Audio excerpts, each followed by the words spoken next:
Hi, babies. Here's your happy thought for the day. Magnanimity. Magnanimity. And I am feeling a little emboldened about all the business of asking. So let us subject our minds to a bit of magnanimity today.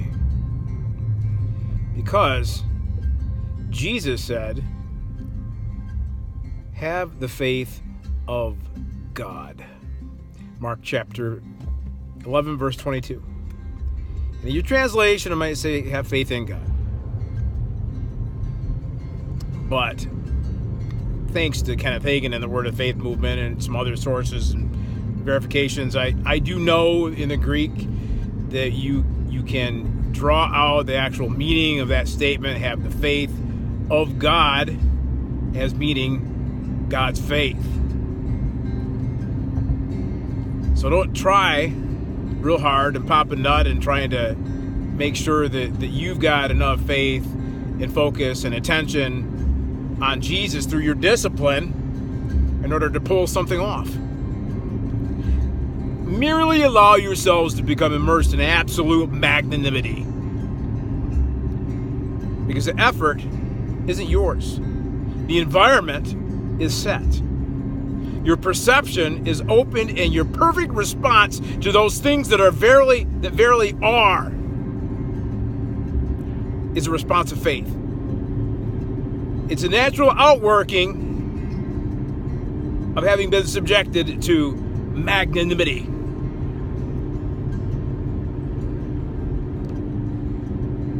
So have the faith of God, babies.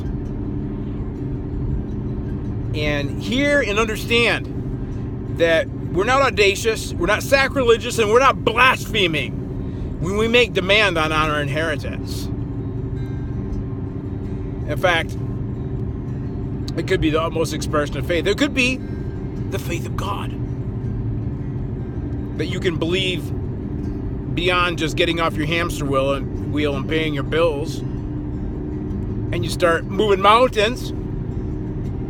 Because Jesus said, have the faith of God. And speak to that mountain, it will be plucked up and cast into the sea.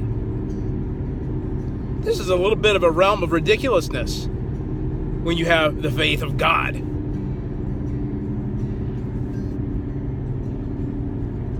So there's a new light that comes to some passages, a new nuance of our petition. So may the spirit of grace and supplication fall upon you. Because Holy Spirit doesn't speak of his own. He only speaks those things that have been uttered by Jesus. He only brings your attention to the faith of God, which Jesus carried. So that grace and supplication may propel some of you into a realm of ridiculousness. So be it. Because Psalm chapter 2, it says, ask of me, and I will give the nations as your inheritance. Ask. Sha'al in Hebrew. I do know that one. Sha'al, because it's one of my favorites. It's a Hebrew word. Sha'al. Sha'al. And that literally means to make a demand. To make a demand on your account, to make a demand on your heritage, to make a demand on what you know is yours, to lay hold of something as your possession. It's not a groveling, false humility, wringing your hands posture before some distant deity that you're not sure if is completely sold up for your best interest or not. I mean, if that is your outlook, that's not faith, and it's not immersion in magnanimity. It's actually impugning the goodness of God. When you stop impugning the goodness of God and start believing on ridiculousness, you might actually find that that's the kind of faith that pleases him and the kind that provokes him to act when you make demand. Ask of me and I will give you the nations as your inheritance. Nations! And let's get off the earth for a minute. Let's look at the cosmos. Because that same word, she'al, is spoken of, referenced in Deuteronomy chapter 4, verse 32. And this is a mind blower right here. This is a mind blower. It says, from one end of the heavens to the other, I bid you to ask.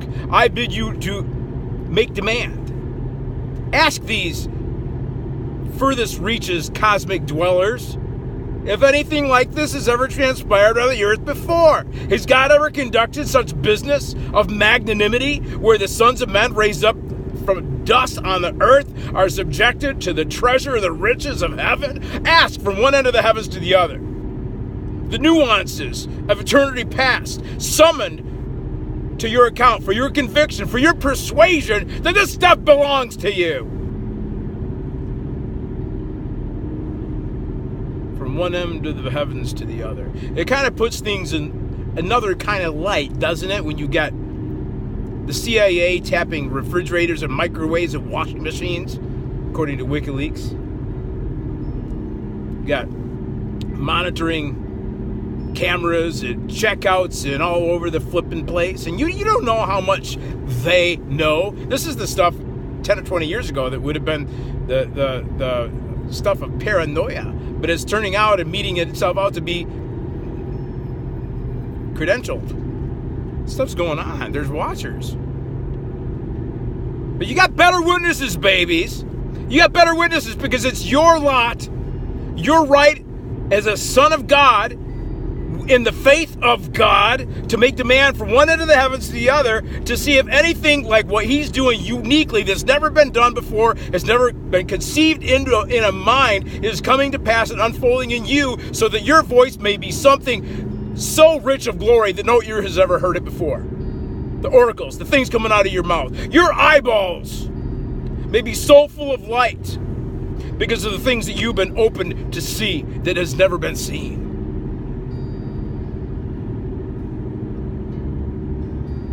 Let them create their little dossiers. Let them have their archive concerning you individually, with your pictures and posts and social media and bank records and however else they may track you down. You've got better witnesses because you've got the faith of God and you've got a right of initiative from one end of the heavens to the other to make demand that those furthest reaches of the cosmos dwellers could come to your aid with a better witness than the flippin' CIA or the NSA or all the people that wring their hands and think how weird you are about your Facebook posts. You got a better witness. No room for self-consciousness or withholding what's really in you when you know you got better witnesses, when you got the faith of God. Glory. Have the faith of God, babies.